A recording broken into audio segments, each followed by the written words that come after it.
The Roads to Carbon Neutral, presented by Total Energies. Can nature help us achieve carbon neutrality? On our journey towards net zero, man-made solutions are imperative to remove emissions. But harnessing and supporting our planet's own abilities to absorb carbon dioxide is also vital. Earth naturally regulates carbon dioxide in the atmosphere, keeping its temperature stable through what is called the carbon cycle. The carbon cycle is the process by which carbon is absorbed and stored in living organisms, oceans, forests, rocks and soil, also known as carbon sinks. The carbon is then released back into the atmosphere when, for example, creatures die and volcanoes erupt. Since the industrial age, humans have added excess carbon dioxide that the Earth alone cannot absorb. This imbalance has caused climate change, which is endangering our planet. We will first avoid, then reduce, then store our emission. When we can't do that, the last tool is to do a nature-based solution. As example, you can do some plantation project, you can also protect some area, or you can promote some sustainable agroforestry. Nature-based solutions can provide improved air quality, improved water quality. They can function as climate mitigation, meaning that they capture and store more greenhouse gases than they release. Restoring, conserving and developing land, forests and oceans requires large-scale global efforts. The US and China have really well evolved and adapted economies. There's also an abundance of land, so larger scale nature-based solutions are possible. And of course, the US and China combined occupy around 43% of current global emissions. I think currently there's around $133 billion of investment going into nature-based solutions globally, but that's only continuing to increase. Businesses are also investing in carbon offsetting. These are schemes which aim to offset equivalent emissions through solutions such as reforestation and conservation. To ensure offsetting is successful, schemes must fulfill strict regulations and standards. Why not reduce those emissions, move to renewables, and at the same time reforest and rewild vast areas of the world which we've destroyed, but we can bring back to nature. Large amounts of carbon can also be absorbed by living creatures, especially great whales. Thanks to their size and diet of phytoplankton, a single whale could capture as much carbon as 30,000 trees in its lifetime. When they die, they sink to the bottom of the ocean and take that carbon with them, locking it away for hundreds of years. Nature is not an infinite resource and can't capture all our excess carbon emissions. Scientists believe natural sinks such as the ocean, plants and soil will soon reach their absorption capacity. One man-made solution being deployed is carbon capture and storage, also known as CCS. This is where carbon dioxide is captured and separated from industrial and energy sources, then stored or reused in ways that isolate it from the atmosphere.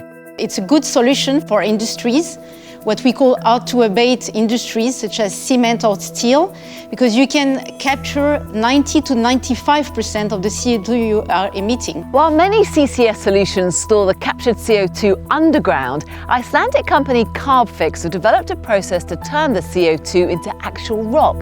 Carbfix is a company here in Iceland that has been mineralizing CO2. We capture it from a geothermal power plant here in Iceland, and then we dissolve it in water and inject it into the ground, where it turns into stone, quite literally, in less than 2 years.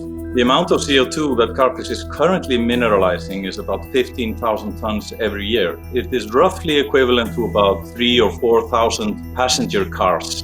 The project that we're currently working on will be able to mineralize 3 million tons a year. That is more than half of all of the emissions of the country of Iceland. Protecting and restoring the huge variety of natural carbon sinks is critical.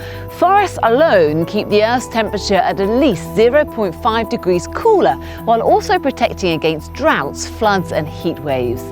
However, deforestation has removed a third of the Earth's forests and is responsible for approximately 15% of all greenhouse gas emissions.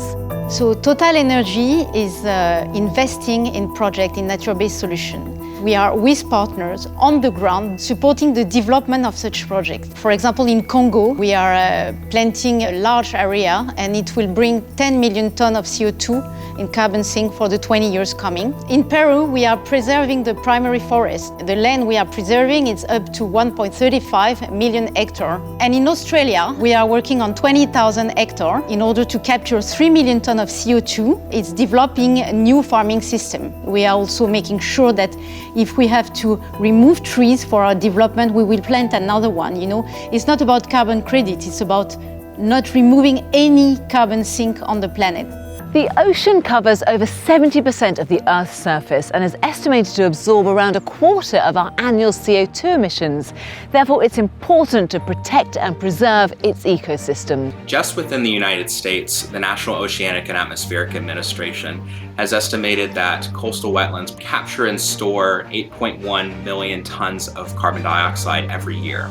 The Great Barrier Reef Foundation is using smart technology to repair damage to underwater coral reefs. The team rears baby coral larvae, which a robot called Larval Bot then delivers to areas where it's needed most, acting like an underwater crop duster. This clever robot also tests the water quality, removes pests, and monitors the growth of its colonies. Microscopic marine algae are crucial in the world's carbon cycle. They can sequester more CO2 than any other plant, as well as providing oxygen. Marine algae is easy to grow and can survive in almost any environment and uses far less land than trees. It could even be used as a future source of protein and fuel. TotalEnergies has partnered with Veolia to develop CO2-based microalgae cultivation with the aim of producing next-generation biofuels.